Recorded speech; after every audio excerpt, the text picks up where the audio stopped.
Hi friends, welcome to A to Z learning channel. आज हम अपना वीकली मार्केट रिपोर्ट के साथ आए हैं।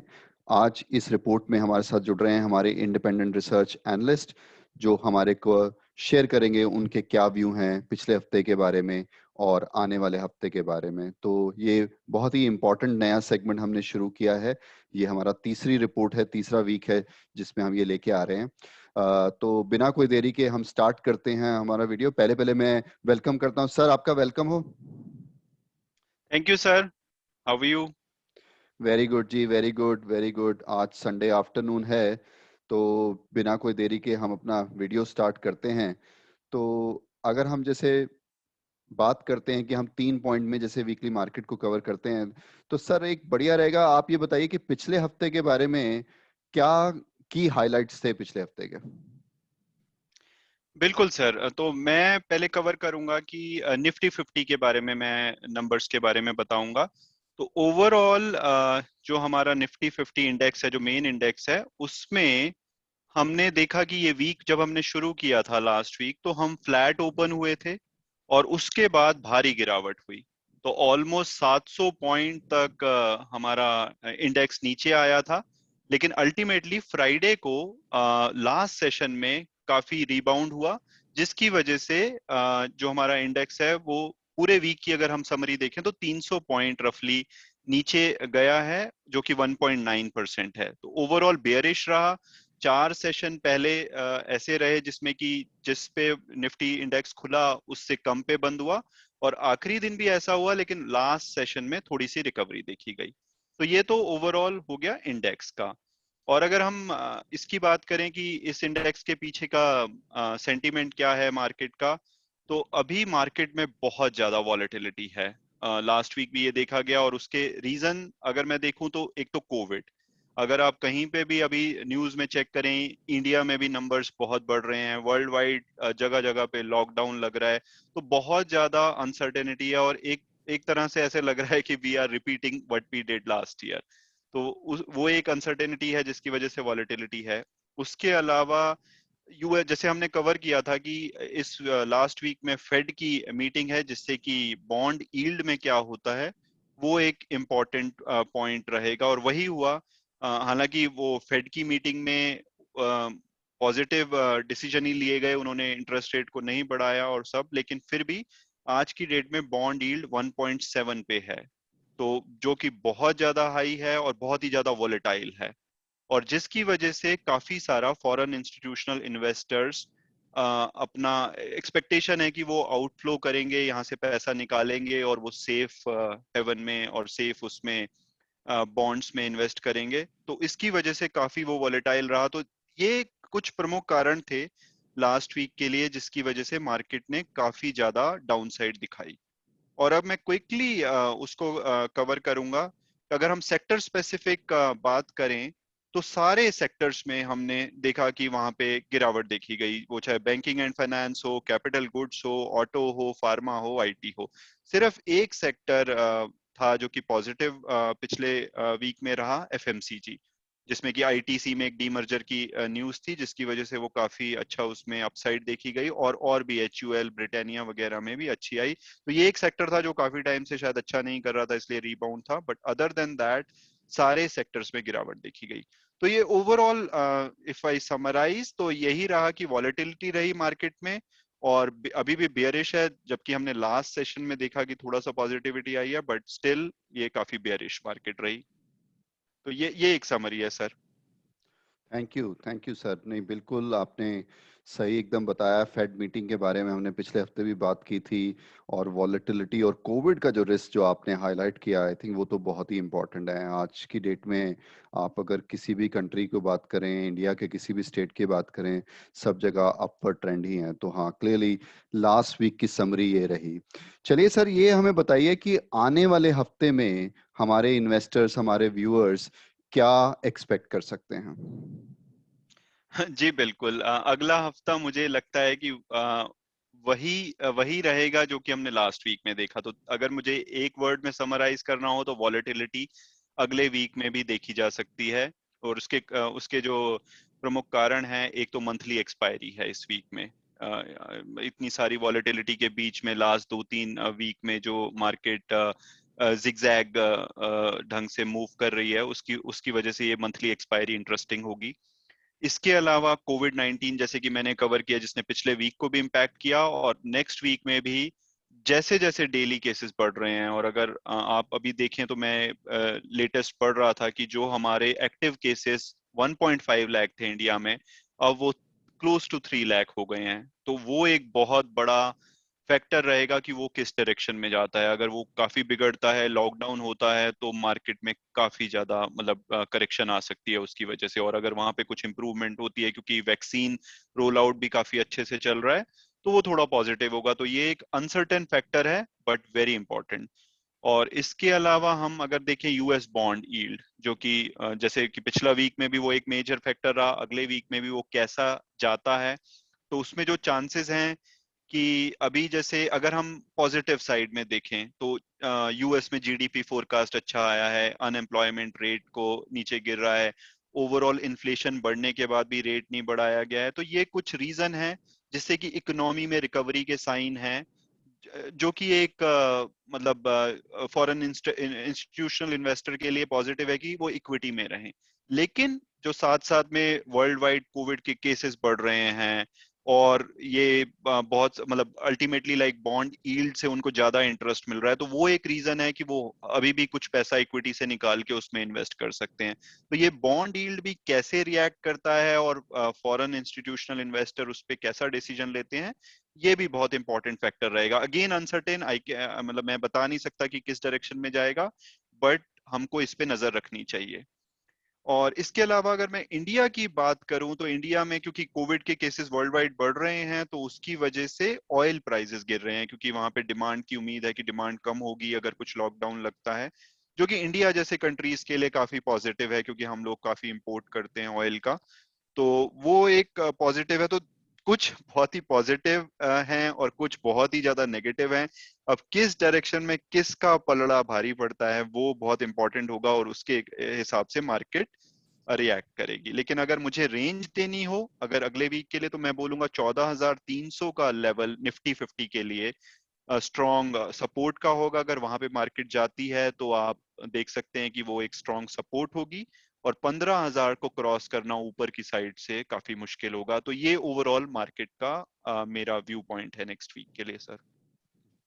Thank you sir. तो हाँ, आई थिंक ये बात अच्छी आपने एक जो बताई, जो मैंने भी नोटिस नहीं की थी, कि हर खराब खबर में भी कुछ ना कुछ अच्छा होता है। वो कहते हैं ना कि जो एक खराब घड़ी, जो ब्रोकन डाउन घड़ी भी होती है, वो भी दिन में 2 बार बिल्कुल सही टाइम बताती है। तो हर चीज में भी कोई ना कोई अपॉर्चुनिटी निकलती है। तो अगर इससे कोविड से इकोनॉमिक इम्पैक्ट नेगेटिव है, तो कहीं ना कहीं फ्यूल प्राइसेस हमारे हो सकता है कम होंगे, तो उससे हो सकता है कुछ लोगों को फायदा हो। तो उसमें भी एक सिल्वर लाइनिंग वाली बात है ये। तो ये बिल्कुल क्लियर था सर कि नेक्स्ट वीक के लिए भी कॉशियस अप्रोच रहनी है, कि वॉलेटिलिटी कहीं जाने वाली नहीं है। और ऐसा कुछ खास मेजर भी चीज आपने हाईलाइट नहीं की जिसको हमारे व्यूअर्स को खास तौर पे ध्यान रखना है। तो कोई ऐसी चीज है जो आपको लगता है सेक्टर की हो या मार्केट की हो या स्टॉक की हो, जिसके लिए हमारे व्यूअर्स को काफी वॉचफुल रहना चाहिए आने वाले हफ्ते में? जी बिल्कुल, और मैं आपसे बिल्कुल अग्री करूंगा कि यहाँ पे इस टाइम पे कुछ पॉजिटिव है कुछ नेगेटिव है। कोविड केसेस बढ़ रहे हैं, बट अब हमारे पास एक्सपीरियंस है। लास्ट ईयर ये कंप्लीटली अननोन जोन था कि कहाँ पे होगा कैसे होगा, किसी को कुछ आइडिया नहीं था। बट अभी मुझे उम्मीद है कि अगर सिचुएशन खराब भी होती है, वैक्सीन रोल आउट हो रहा है, हम लोग बेटर प्रिपेयर्ड हैं, तो इतनी बुरी तरह से मार्केट नहीं गिरनी चाहिए। तो वो एक अगर करेक्शन आती है तो वो एक बहुत अच्छी अपॉर्चुनिटी भी होनी चाहिए आपके इन्वेस्टर के लिए या ओवरऑल इन्वेस्टर्स के लिए। तो अगर मेरे को स्पेसिफिकली बात करनी हो कि क्या इन्वेस्टर्स देख सकते हैं, तो मैं ये बोलूंगा मेरे हिसाब से sufficient liquidity is the theme. आप सफिशिएंट लिक्विडिटी रखिए अपने पास, जहां पे आपको प्रॉफिट हो रहा है ठीक ठाक, वहां से आप निकलिए और आप अपने पास कैश रखिए। अगर हेल्दी करेक्शन आती है, क्योंकि अगेन मुझे उम्मीद नहीं है कि अगर ये इवन कोविड भी नेगेटिव डायरेक्शन में जाता है, यूएस बॉन्ड यील्ड भी नेगेटिव में जाते हैं, ये बहुत ज्यादा जैसे लास्ट ईयर हमने देखा कि 7,500 8,000 पे लेवल आ गया, उतना नहीं गिरेगा। तो अगर यहाँ से कुछ 500 से 1000 पॉइंट की गिरावट आती है तो आप अपने पैसे को लिक्विड रखिए, इंस्टॉलमेंट में आप अच्छे अच्छे स्टॉक्स में जहां पे आपको फंडामेंटली भरोसा है वहां पे इन्वेस्ट कीजिए, एक साथ मत कीजिए और धीरे धीरे करिए, तो वो एक बहुत अच्छी अपॉर्चुनिटी भी हो सकती है। तो मेरे लिए यही है कि लिक्विडिटी रखिए, buy on dip strategy follow कीजिए। और जैसे आप कह रहे हैं कि कोई स्पेसिफिक सेक्टर, तो अभी तो सब जगह पे गिरावट आ रखी है, तो आप जिन जिन शेयरों में फंडामेंटली जैसे मैंने कहा कि आप विश्वास रखते हैं उसमें अगर 10% के आसपास या ज्यादा की गिरावट है और आपको भरोसा है तो आप उनमें इन्वेस्ट कर सकते हैं। स्पेसिफिकली अगर मैं बोलूं अपनी तरफ से, तो फार्मा में मैंने देखा कि काफी अच्छे प्राइस पे स्टॉक्स अवेलेबल हैं, टॉप फार्मा कंपनीज, चाहे आप सन फार्मा लीजिए, डॉक्टर रेड्डीज लीजिए या सिप्ला लीजिए। इसके अलावा L&T भी बहुत अच्छे रेट्स पे अवेलेबल है, 1600 की रेंज में चल रहा था, अब 1400 में वो आपको मिल रहा है। और ICICI प्रू एक, ये पर्सनली ये इसमें मैं इन्वेस्टेड हूँ, ये एक दो मीडियम सेक्टर का वो है कंपनी, लेकिन अगर आप इसमें विश्वास रखते हैं तो ये भी काफी अच्छे रेट्स पे अवेलेबल है। तो आप ये कुछ स्पेसिफिक शेयर्स के बारे में जानना चाहते हैं आपके व्यूअर्स, तो मैं ये शेयर्स पे वो ध्यान रख सकते हैं।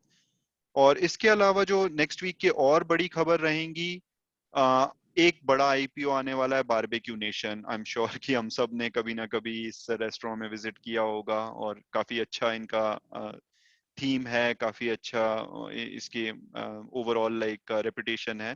तो और इसमें बड़े बड़े इन्वेस्टर जैसे राकेश झुंझुनवाला जी का स्टेक भी है, तो ये एक इम्पोर्टेंट होगा। और इसके अलावा मैं उम्मीद रखता हूँ कि आप भी इस पे वीडियो बनाएंगे जिसकी मैं इंतजार करूंगा और देखूंगा कि आपका क्या सजेशन है, बट ओवरऑल अच्छा आईपीओ लगता है।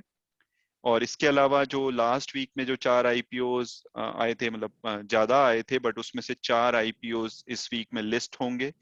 और उम्मीद है कि अगर आप लकी होंगे तो आपको मिलेगा सब्सक्रिप्शन या मिला हुआ होगा, और उसमें अगर मार्केट थोड़ा सा करेक्शन मोड में रहता है तो शायद आप अच्छी उसमें लिस्टिंग ना देखें, लेकिन आप मतलब बेस्ड ऑन जो भी आपका इनिशियल एनालिसिस था उसके हिसाब से आप अगर आपको लग रहा है कि ये कम पे खुला है तो आप वेट करके उसमें निकल सकते हैं। और अगर मार्केट रीबाउंड करती है तो आपको अच्छी लिस्टिंग गेन और अच्छी अपॉर्चुनिटी भी मिल सकती है। और लास्ट पॉइंट मैं कवर करूंगा सर इस सेगमेंट में कि डिविडेंड, जैसे मैं कॉर्पोरेट एक्शन कुछ कवर करता हूं तो नेक्स्ट वीक में, क्योंकि ये सेकंड लास्ट वीक है इस फाइनेंशियल ईयर का, तो बहुत सारी पब्लिक सेक्टर अंडरटेकिंग के डिविडेंड ड्यू हैं। तो इसमें चाहे आप बीपीसीएल देखिए, हुडको देखिए, बीईएल, आईओसी, गेल, मिधानी, बहुत सारी ऐसी कंपनी हैं जो कि अपना डिविडेंड डिक्लेयर कर रही हैं नेक्स्ट वीक में, Monday Tuesday Wednesday I think ये डिविडेंड आ जाएंगे। और भी national aluminium, NMDC, Ramco cement. तो आप इन पे नजर रखिए अगर आप इसमें इन्वेस्टेड हैं या इन्वेस्ट करना चाहते हैं, और डिविडेंड आपका एक इम्पॉर्टेंट फैक्टर है डिसीजन के लिए, तो आप उसमें डेफिनेटली नजर रखिए। बहुत सारी ये पीएसयू के डिविडेंड आने वाले हैं। तो ये एक समरी है सर नेक्स्ट वीक के लिए। आप बताइए अगर कुछ और जो कि मैंने मिस किया हो। नहीं, आई थिंक आपने सारी चीजें कवर कर दी, लोगों को रिमाइंड भी कर दिया कि जिन्होंने लास्ट वीक के जो मेला लगा था आईपीओ का उसमें पैसे लगाए थे तो उसमें से 4 लिस्ट होंगे। तो अगर वो लकी होंगे तो होपफुली एक अच्छी गेन उनको देखने को मिल सकती है। तो ये एक इवेंट है, आपने डिविडेंड के लिए भी रिमाइंड कर दिया लोगों को, which is also an important fact as they think about their decision for the next week. तो मैं ओवरऑल तो यही कहूंगा कि सॉरी, हमारा स्लाइड थोड़ा सा गड़बड़ हो गया बट हम वापस आ गए हैं। तो हाँ, तो आपका आई थिंक और इसके अलावा तो कोई सवाल नहीं होगा। तो अगर व्यूअर्स को मैं यही मैसेज दूंगा कि अगर लगता है उनको कि हमारी ये जो वीकली मार्केट रिपोर्ट का जो पैटर्न, जो स्ट्रक्चर हमने बनाया है वो उनको पसंद आ रहा है, तो प्लीज़ हमारे वीडियो को लाइक करके शेयर करके हमें बताइए कि आपको पसंद आ रहा है। और अगर इस पे आपकी कोई सजेशंस भी हैं तो भी हमें बताइए कमेंट्स के थ्रू कि आप इसमें क्या चीज कम देखना चाहेंगे, सुनना चाहेंगे, और क्या चीज ज्यादा सुनना चाहेंगे या देखना चाहेंगे। तो आई थिंक वो बहुत जरूरी है हमारे लिए, क्योंकि ये सेगमेंट हम आपके लिए बना रहे हैं। अगर आपको ये आपकी एक्सपेक्टेशन मीट नहीं कर रहा है तो हमें आपसे बहुत जरूरी है कि हम आपकी बात सुने और इसको करेक्ट करें, अमेंड करें, ताकि ये आपकी एक्सपेक्टेशन मीट कर पाए। तो एक चीज और मैं लास्ट में कहूंगा कि आप व्यूअर्स की हेल्प से आज हम मोर देन 1200 सब्सक्राइबर की फैमिली बन गए हैं। तो हम ग्रो कर रहे हैं फास्ट। तो इसमें आपकी जो फेथ और ट्रस्ट हमारे साथ है, जुड़ी है, उसके लिए हम आपको थैंक यू करते हैं। और अगर आपने अभी भी हमारा चैनल सब्सक्राइब नहीं किया है तो प्लीज सब्सक्राइब कीजिए A to Z लर्निंग को और हमारी व्यूअर्स फैमिली का पार्ट बनिए। Thank you very much.